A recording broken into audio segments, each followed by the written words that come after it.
Train এসছে না।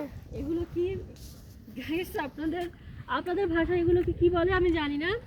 Dark chocolate. তবে এটা হলো একটা ডার্ক চকলেট, মানে এটাকে শুকানো হয়েছে, শুকায়ে এটা এখন জাল দেওয়া হবে, চাপড়া করে রাখছে।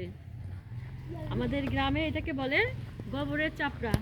আর এইটাকে আপনাদের গ্রামে কি বলে গাইস? এটাকে কি বলে আমি জানি না সঠিক। পলের, আমাদের এখানে বলে এগুলোকে পলের পালা। আর আপনাদের কোন কোন অঞ্চলে কি বলে আমি জানি না, বাট আপনারা কমেন্টে জানাবেন যে এটাকে কি বলে। এটাকে খড়ের পালা বলে নাকি কি বলে। এদিকে দেখেন ওই যে গোবর দিয়ে এদিকেও রাখছে সারি সারি করে। মাচাটা দেখাইছো, শিবের মাচা। আসলে গ্রামের বাড়ির উঠানে এরা একটুকু জায়গা নষ্ট করে না। আমরা শহরে অনেক অনেক জায়গায় পড়ে থাকি, বাট আমরা ওগুলো কিছু করি না।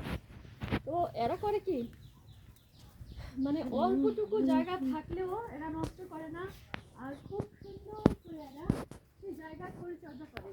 দেখেন এখানে পুঁই শাক রয়েছে, তারপরে সিম রয়েছে, মানে বাড়ির উঠানেই সব কিছু করা। গোবর পালা দেওয়া সিঙ্গুর দিয়ে। এগুলোকে কি বলে জানি না গাইস। ও সরি, হ্যাঁ জানি, সিঙ্গুর বলে।